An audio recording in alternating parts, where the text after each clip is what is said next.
जय हिंद साथियों, आज हम लोग पढ़ने वाले हैं ब्रिटिश शासन का भारतीय अर्थव्यवस्था का प्रभाव। तो इसके बारे में आज जानने का प्रयास करते हैं। ये बीपीएससी प्रीलिम्स के लिए बहुत महत्वपूर्ण क्वेश्चन है, तो आज हम लोग तैयारी करते हैं और बढ़िया से नोट बनाते चलिएगा आप लोग, और इसके बारे में व्यवस्था के बारे में जानते हैं। यह व्यवस्था जो है ब्रिटिश शासन का भारतीय अर्थव्यवस्था का प्रभाव है। अब हमारे भारतीय अर्थव्यवस्था पर कैसे ब्रिटिश शासन का प्रभाव पड़ा है, इसके बारे में जानते हैं। तो सबसे पहले जानते हैं और इसका शुरुआत करते हैं। देखते हैं सबसे पहले ये जो मेरा है हमारे भारतीयों का जो है अर्थव्यवस्था पर क्या प्रभाव पड़ता है, इसके बारे में देखते हैं। देखिए, तो सबसे पहले जानने का प्रयास करते हैं कि ये क्वेश्चन दिया हुआ है कि अस्थायी बंदोबस्त किसने लागू किया था। तो अस्थायी बंदोबस्त जो है, इसका नाम से ही पता चलता है कि वो अस्थायी है, तो वो किसने लागू किया था ये देखने का प्रयास करते हैं। तो ऑप्शन ए में दिया हुआ है मेरा लॉर्ड वेलेस्ली, ऑप्शन बी में दिया हुआ है वारेन हेस्टिंग्स, ऑप्शन सी में दिया हुआ है कॉर्नवालिस, ऑप्शन डी में दिया हुआ है लॉर्ड डफरिन। तो सबसे पहले ये जाने कि अस्थायी बंदोबस्त है क्या। तो अस्थायी बंदोबस्त को जो है ना जमींदारी व्यवस्था के नाम से जाना गया। किस व्यवस्था के नाम से जाना गया? जमींदारी व्यवस्था के नाम से जाना गया। और अस्थायी बंदोबस्त जो है किस गवर्नर के शासनकाल में हुआ? तो लॉर्ड कॉर्नवालिस के समय हुआ था। लॉर्ड कॉर्नवालिस ने 1793 में लागू किया था व्यवस्था। और इस व्यवस्था को किस नाम से जाना गया? अस्थायी बंदोबस्त को जो है जमींदारी व्यवस्था के नाम से जाना गया। कौन व्यवस्था? जमींदारी व्यवस्था के नाम से जाना गया। तो हमारा सही आंसर क्या होगा? Lord Cornwallis. तो इसके बारे में और देखते हैं। ये जो था अस्थायी बंदोबस्त, लॉर्ड कॉर्नवालिस ने 22 मार्च 1793 ईस्वी को 22 मार्च 1793 को अस्थायी बंदोबस्त अथवा स्थित मरारी व्यवस्था, यानी इसका अन्य नाम भी क्या रखा गया? स्थित मरारी व्यवस्था नाम रखा गया। इसके अंतर्गत जमींदारों को भूमि का स्वामी माना गया। इसके अंतर्गत क्या माना गया है?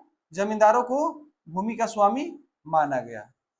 और यह किसके समय में लागू हुआ? तो लॉर्ड कॉर्नवालिस के समय में लागू हुआ। कब लागू हुआ है? तो 22 मार्च 1793 को अस्थायी बंदोबस्त लागू किया गया। तो देखिए, इसका कारण क्या था कि देखिए जमींदारों को है ना भूमि का स्वामी माना गया है। जमींदारों ने अपने क्षेत्र से भू राजस्व की वसूली करता था और उसका एक अनुपात 11वां भाग जो है अपने पास रखता था, जबकि 10वां भाग कंपनी के पास जमा करता था। यह व्यवस्था बंगाल, बिहार, उड़ीसा, उत्तर प्रदेश, वाराणसी एवं उत्तरी कर्नाटक में कुछ क्षेत्रों में लागू की गई थी।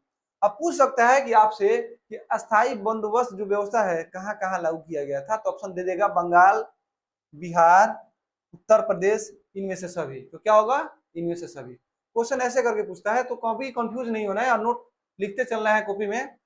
साथियों, देखना है कि देखिए नोट जितना भी हमारा अच्छे तरह से लिखाएगा, एग्जाम में हमारी उतनी ही हेल्प मिलेगी और हम लोग हर क्वेश्चन को टच कर पाएंगे। तो देखते हैं, अगला क्वेश्चन है सर टॉमस मुनरो। कहीं टॉमस मुनरो लिखता है, कहीं थॉमस मुनरो लिखता है, कहीं इसको थॉमस मुनरो भी लिखता है। ठीक है, थॉमस मुनरो। तो ये नहीं सोचना है कि टॉमस मुनरो थॉमस कौन है, दोनों का सेम ही नाम है, कहीं कहीं दो नाम से लिखता है, तो यहाँ कंफ्यूज होने की बात नहीं है। किस भू राजस्व बंदोबस्त से संबंधित थे? अभी तो हम लोग पढ़े हैं कि स्थायी बंदोबस्त। तो अस्थायी बंदोबस्त किससे संबंधित है? तो लॉर्ड कॉर्नवालिस से संबंधित है। कब लागू किया गया? तो 1793 में लागू किया है। इसको जो है किस नाम से जाना गया? जमींदारी व्यवस्था के नाम से जाना गया। तो यहाँ कॉर्नवालिस जो है, अब उसके बाद किसका नाम आ रहा है? Sir Thomas Munro. तो सर टॉमस मुनरो के बारे में हम देखते हैं कि सर टॉमस मुनरो जो है भू राजस्व बंदोबस्त से संबंधित है। तो इसमें कौन है उनका, इनमें कौन सा ऑप्शन होगा? तो ऑप्शन ए में दिया हुआ है अस्थायी बंदोबस्त। तो अस्थायी बंदोबस्त का भी हमने क्या बताया था? क्या बताया था हमने? Lord Cornwallis. इसको कब लाया था लॉर्ड कॉर्नवालिस ने? 1793। नोट करते चलिएगा आप लोग। 1793 में लाया गया। इनको अन्य किस नाम से जाना गया? तो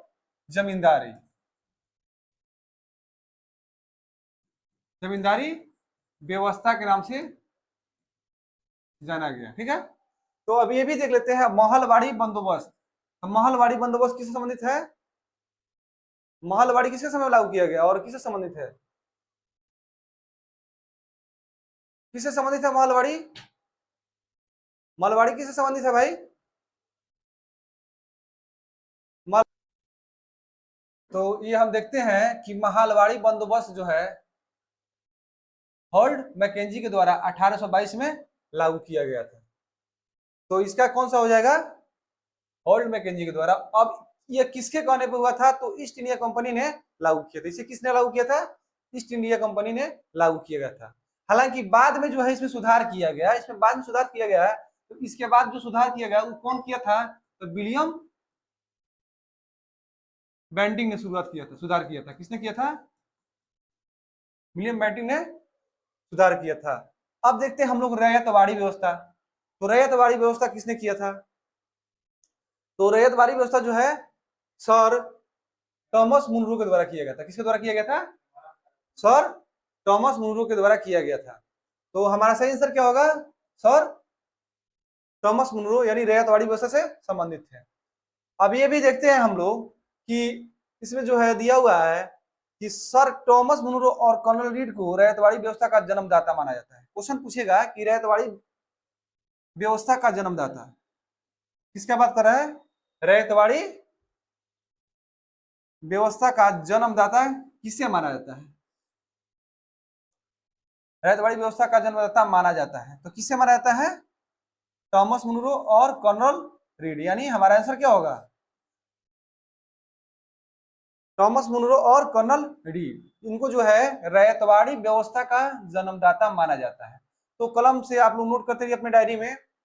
इस व्यवस्था में भूमि पर खेती करने वाले व्यक्ति भूमि का स्वामी होता था और सरकार को सीधे भू कर देता था, यानी सरकार को जो है सीधे भू कर देता था। सर्वप्रथम सर कर्नल रीड ने 1792 में 12 महल क्षेत्र में इसका प्रयोग किया था। अब पूछेगा कि इसका प्रयोग सर्वप्रथम किसने किया था? तो कर्नल रीड ने किया था। अब कहा कब किया था? 1792 ईस्वी में किया था। अब कहा किस क्षेत्र में किया था? तो 12 महल में किया था। बाद में 1820 ईस्वी में इसे मद्रास, बंबई एवं असम के अधिकांश भागों में लागू किया गया।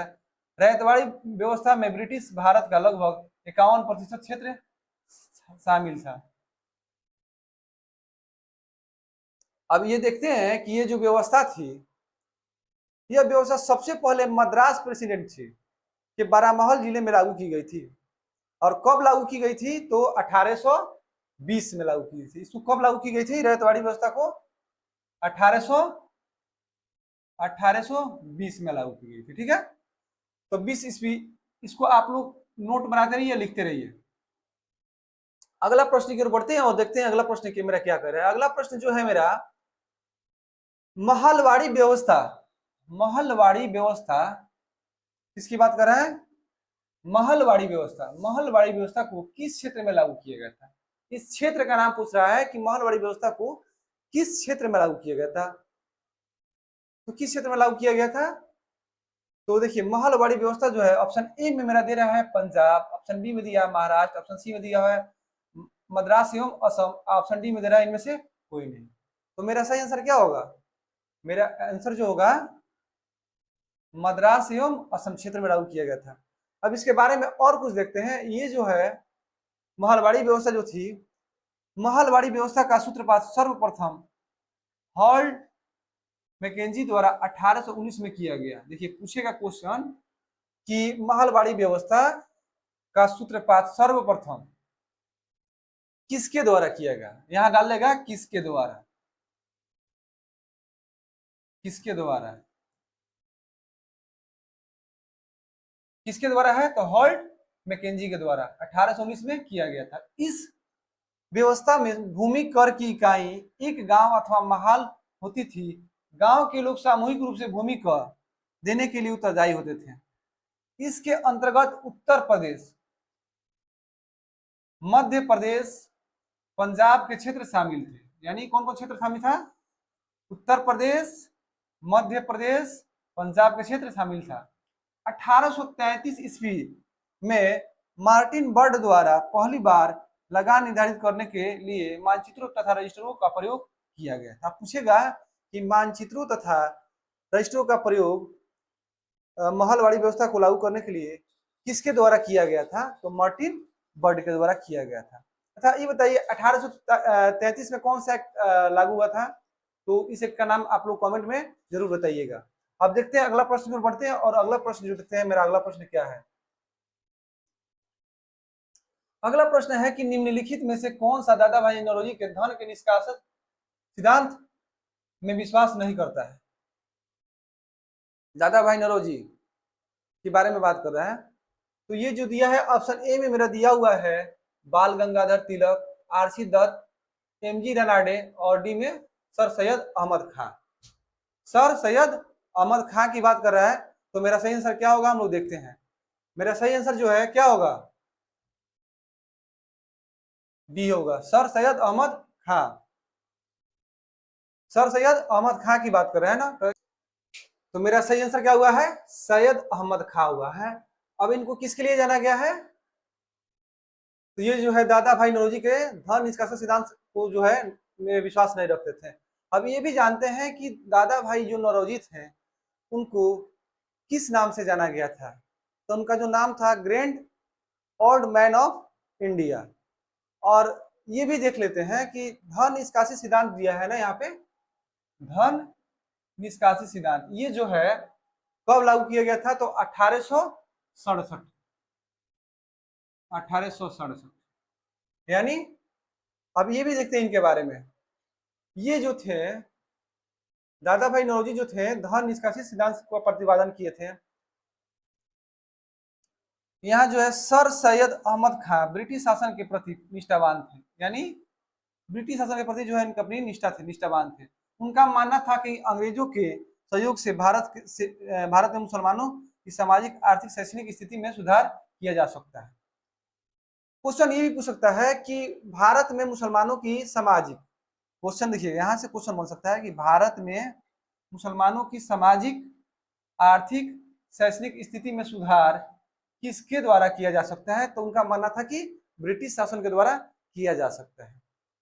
अब क्वेश्चन पूछेगा तो इसमें कंफ्यूज नहीं करना है, इसलिए वे दादा भाई नौरोजी के धन निष्कासन सिद्धांत से सहमत नहीं थे। अब 1875 ईस्वी में 1875 ईस्वी में उन्होंने Mohammedan Anglo Oriental College की स्थापना की, जो आगे चलकर अलीगढ़ मुस्लिम यूनिवर्सिटी या विश्वविद्यालय के नाम से जाना गया। यहाँ देखिए सबसे बड़ा क्वेश्चन बन रहा है कि अलीगढ़ मुस्लिम विश्वविद्यालय बना तो किसके अथी पे चला बना था? तो ये जो है सर सैयद अहमद खां। ठीक है, अब आगे बढ़ते हैं और देखते हैं अगला प्रश्न। देखते हैं हमारा क्या है अगला प्रश्न जो है मेरा, poverty and British rule in India नामक पुस्तक, ये पुस्तक का नाम है, किसका नाम है? पुस्तक का नाम है। किसने लिखी? यहाँ बात कर रहा है कि किसने लिखी थी, तो किसने लिखी थी? ऑप्शन ए में दिया हुआ है कि अमर्त्य कुमार सेन, ऑप्शन बी में दिया हुआ है रमेश चंद्र दत्त, ऑप्शन सी में दिया हुआ है गोपाल कृष्ण गोखले, और ऑप्शन डी में दिया है दादा भाई नौरोजी। तो मेरा सही आंसर क्या होगा? दादा भाई नौरोजी होगा। क्या होगा? दादा भाई नौरोजी होगा। अब उनके बारे में और कुछ जानते हैं, देखते हैं। दादा भाई नौरोजी जो है, देखिए दादा भाई नौरोजी ने भारत की गरीबी के लिए ब्रिटिश आर्थिक नीतियों को उत्तरदायी माना जाता है। दादा भाई नौरोजी का मानना था कि भारत की गरीबी के लिए ब्रिटिश आर्थिक नीतियों की उत्तरदायी माना जाता है। उन्होंने, देखिए उनके बारे में देखते हैं कि माना जाता है, लेकिन यहाँ जो है भारत से धन के ब्रिटेन जाने की प्रक्रिया में ध्यान आकर्षित करने का प्रथम प्रयास। देखिए यहाँ कितना अच्छा क्वेश्चन बन रहा है कि भारत से धन की बात कर रहे हैं, यानी भारत से जो धन है ब्रिटेन जाने की प्रक्रिया प्रथम प्रयास किनके द्वारा किया गया है? तो दादा भाई नौरोजी के द्वारा किया गया। उन्होंने अपनी पुस्तक प्रसिद्ध पुस्तक जो है property and on British rule in India 1867 में लिखा था और उसमें इसके बारे में विस्तृत वर्णन किया था। अन्य लेखों के माध्यम से धन निष्कासन सिद्धांत को स्पष्ट किया। अगला प्रश्न देखते हैं। अगला प्रश्न ये है कि असम में सर्वप्रथम चाय कंपनी कब हुई थी, यानी चाय कंपनी जो है असम में सर्वप्रथम कब हुई थी। तो ये देखना है, ऑप्शन संख्या ए कह रहा है 1855 में, ऑप्शन बी कह रहा है 1837 में, और ऑप्शन सी कह रहा है 1839 में, ऑप्शन डी कह रहा है 1841 में। तो ये मेरा जो है लास्ट प्रश्न है, तो मेरा सही आंसर क्या होगा 1839 में। इसके बारे में और कुछ देखते हैं। ये जो है 1833 ईस्वी के चार्टर एक्ट अधिनियम, कौन से अधिनियम, चार्टर एक्ट अधिनियम, आपको बताया था कि 1833 में क्या हुआ था, तो चार्टर एक्ट अधिनियम के बाद चीन के साथ व्यापार करने के ईस्ट इंडिया कंपनी का एक अधिकार समाप्त कर दिया गया है। ठीक है। भारत में पहली चाय बागान असम में 1835 ईस्वी में यानी लगाया गया था, और यहाँ उत्पादित चाय को लंदन बेचा गया, लंदन में जो है बेचा गया। असम चाय कंपनी की स्थापना 1839 में की गई। शुरुआत जो है 1835 में की गई, लेकिन स्थापना जो पूर्ण रूप से हुई थी, शुरुआत कभी करता है उसका फाइनल स्थापना कभी होता है, तो इसमें दोनों कंफ्यूज करने वाली बात है। साथियों, इस क्वेश्चन के बाद समाप्त करते हैं और नेक्स्ट क्लास में मिलेंगे। तो देखते हैं। जय हिंद, जय बिहार।